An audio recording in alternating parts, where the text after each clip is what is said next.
Joining us now is Karl Widerquist. He's an associate professor of political philosophy at Georgetown University here in Doha, also the author of Prehistoric Myths in Modern Political Philosophy. Good to have you again with us, Karl. So everyone around the world, of course, is watching this election very closely. Every country seems to have a preferred candidate. The Russians seem to have a soft spot for Donald Trump.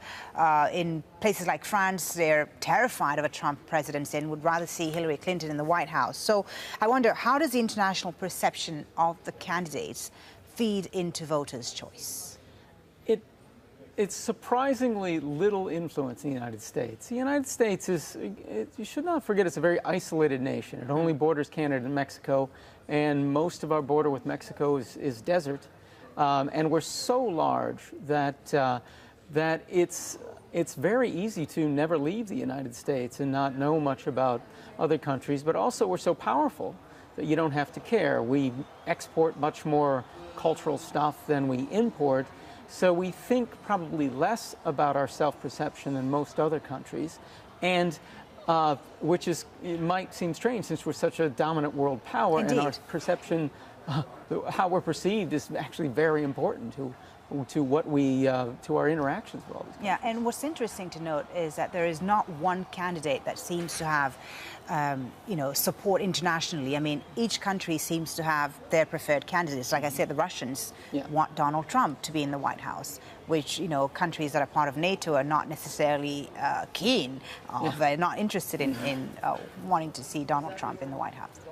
Well, outside of Russia and a few others, I've seen very little support internationally for Trump. I've seen praise from the North Korean leadership, but that doesn't tell you anything about what North Korean people think. And I think Trump presidency would be disastrous for America's image in the world because he's not well respected. And I'm not even sure that Putin's praise for him is because he necessarily respects Trump or because he thinks Trump is naive and easy to handle. But a lot of people are worried about Clinton in the White House, too, because, the Democrats have gone from 2 wars to 7 wars. So people are not necessarily reassured about Clinton being in the White House. Well, the drone campaign started under the Republicans, and the 2 wars that Obama hasn't been able to get completely out of also started under the Republicans.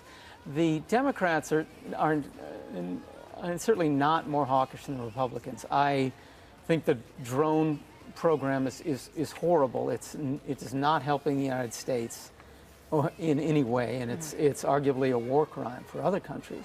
But any perception that Trump is going to do less of that than Hillary Clinton, I think, is really, it would take someone who's really ignoring what Trump is saying. Trump is saying that we are not getting our way in the world because we've not been tough enough. And when your foreign policy is based on, I've got to show how tough I am, that's brinksmanship, and that's something that starts wars. All right, thank you so much. Very interesting to hear your thoughts on this. Karl Widerquist, Associate Professor of Political Philosophy at Georgetown University.